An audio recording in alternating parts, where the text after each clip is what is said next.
Former national security advisor during Trump's first term, John Bolton, also former UN ambassador.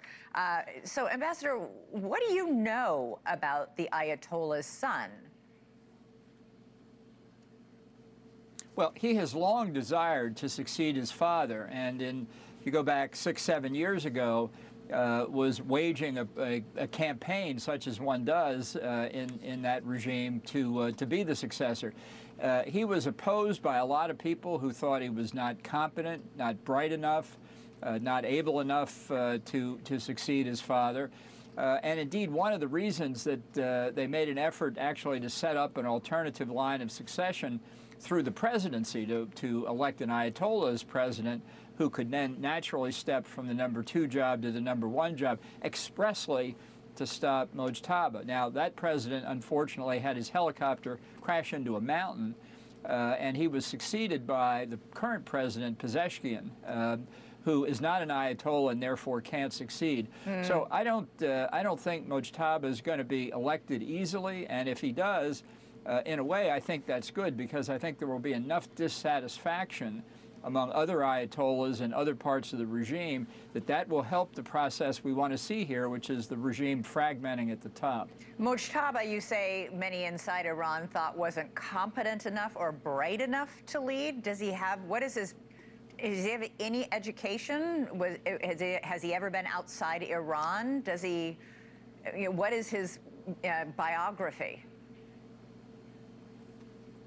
I don't know much about the biography, but he is an Ayatollah. At least he's qualified to be an Ayatollah, and therefore qualified on paper to be Supreme Leader. But his manner of operating as the son of the Supreme Leader, I think, antagonized a lot of people.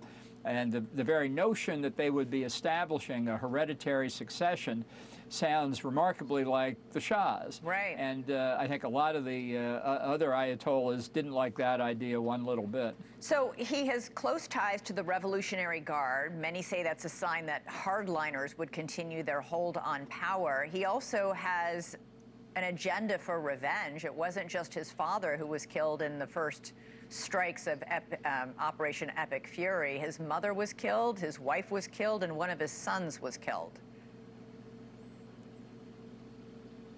Yeah, look, this question of who's a hardliner among the Ayatollahs, if by hardliner you mean somebody who opposes teenage boys going to soccer games with teenage girls, I don't know what Mojtaba is.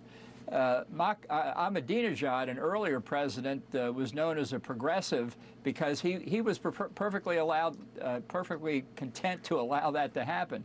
I define hardliner as somebody who wants a nuclear weapon for Iran, and as far as I know, they're all hardliners.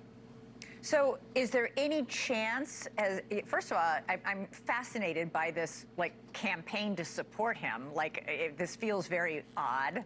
But is there any chance that he would moderate if he were in charge of Iran, more in the mold of MBS in Saudi Arabia? Zero.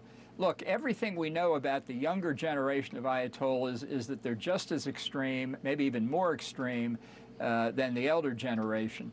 People have been saying for 47 years, oh, the regime will moderate. It is not moderating. And I don't care what they think about teenage boys sitting next to teenage girls at soccer events. I don't want a regime with that kind of fanaticism possessing nuclear weapons. That's why you need regime change in Iran.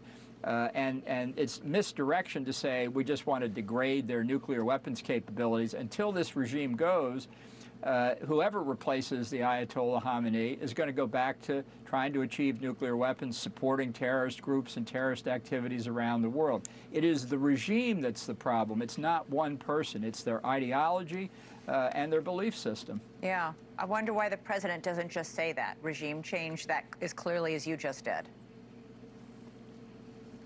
He basically has said it. It's Vice President Vance and the MAGA isolationists that don't want to hear those words. But I will guarantee you, Israel wants regime change, and we're actively aiding Israel in their effort. Thank you for watching. Subscribe below and download our NewsNation app right now on your phone, and you will get fact-based, unbiased news for all Americans.